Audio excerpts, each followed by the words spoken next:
every time na pumapasok ko ako, durog ang puso ko paglabas. So, nung tayo na, yung Thursday, hindi ko kaya na humarap sa inyo para tanungin ako. Lahat, di ba, nakita niya, tinatanong niya ako, kumusta siya. Sabi ko lang sa inyo lahat, okay. Of course, umayak siya. Of course, yung environment niya, hindi kagaya ng kaya namin may provide sa kanya. Isa lang naman gusto niya, gano'n siya ng mga tumira at matulog sa parang-parang gano'n sa Davao, kung saan converge yung mga tao. Pinamatay nila. So, isang reason also na nakakaano ng puso kasi minsan hindi ko, yung sinasabi niya, hindi ko masabi sa mga anak, lalo na sa anak ko kasi anak ko lang walang pamilya. Hindi ko maano, parang ba kung sa Bisaya matulog ba, pili ba? Hindi ko masabi. Nagulog-ugin yung puso ko kasi yung anak ko, every time siya talaga nagpapalimay na sa group chat namin, may call. Pinapaalala niya sa mga lawyers, please remind mo dada ko, gano'n, daily kasi yung tawag ng ano yung atong Wednesday.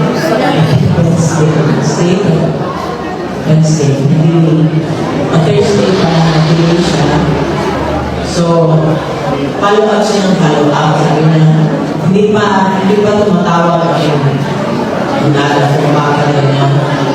Kasi nung time na yun, nag-check up na siya, sinig siya. Kaya, medyo nalili yung tawag. Tapos nag-abot yung tawag namin tsaka yung isip ko. Kaya, pero at least natawagan na yung si Veronica. Yung tanong niya parati, hindi siya umihinto ng tanong. Ano daw timetable?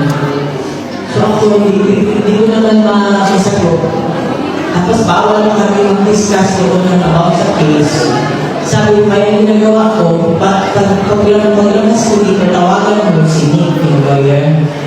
So yun ang ano na, pinatahan ko sa akin. Tapos,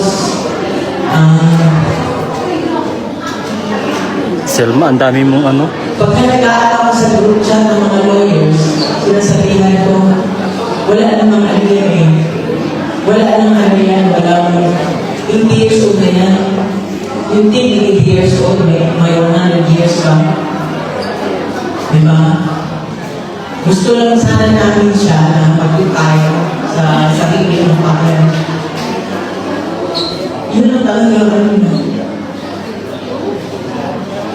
Kung mawala na siya dito, maaaring sa sarili ng pangalan.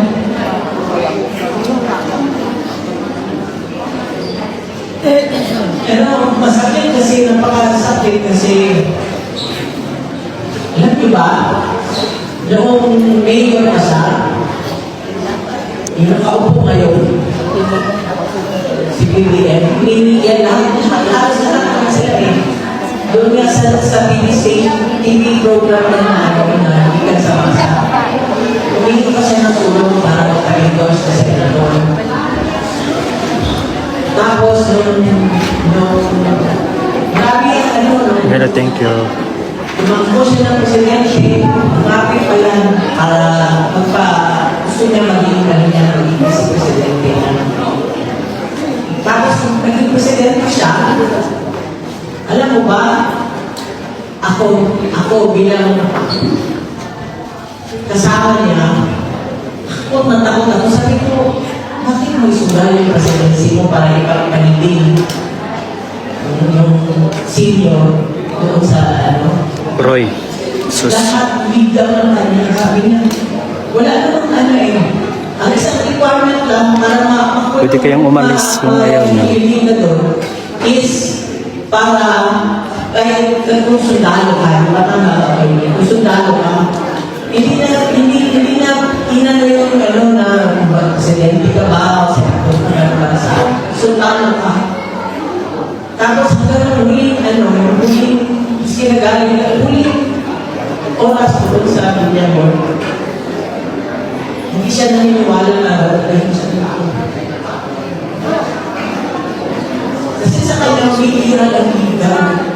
you guys. Legal pa rin. Sabi niya, walang jurisdiction. Tsaka, hindi siya nalala sa any court sa Pilipinas. Wala siyang kaso, ni isang kaso sa Pilipinas. Yun ang isang requirement siya explain sa akin ni Atty. Harry. So wala talaga, sa kanya talaga, humihira lahat ng gamit. Ngayon lang pa kaya, yung biglang sa kanya, Mila, mao. na papatay ng tao, tumatay ng tao. Biglang lahat sa kanya eh. Humihira sa kanya lahat biglang. Hindi siya marunong mag-api ng tao. Ayaw na yung Musta talaga si Miss? ano sa Bisaya, ano sa Tagalog yung magdabdao. Okay, nasa posisyon ka mga hindi niya ano yan. Hindi, ginamit yung power niya para makakan ng ibang tao. Klaro man diri baka siguro diya pag abot ka dira. Never niya ginawa yan. Yung pagkakulunan yung presidente siya, pagkapanalo niya, Kana. lahat, maging tatay ng Reyes, Huwag na kayo mag-negative, guys. kasi para sa kanya, quiz na lahat, nanalo na siya ng buhay na so, ganun siya. Iski na sa loob, Salamat. gawin si ako, yung galit, nandiyan, galit ako tayo. Pero sa kanya ko na siya galit. Gusto ko kaya sa labas yung galit ko kasi sa nalilisa ko sa kanya kasi wala siyang galit. Wala siyang galit. Gusto niya ipahirap pa rin yung legal na pamamaraan galit. Kaya, ikusa talaga sa lahat ang kahit natin sa isip, sa puso, magiging anak natin at ako natin.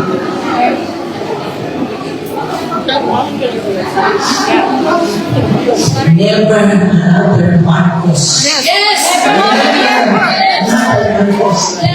Kami sa tuloy ano.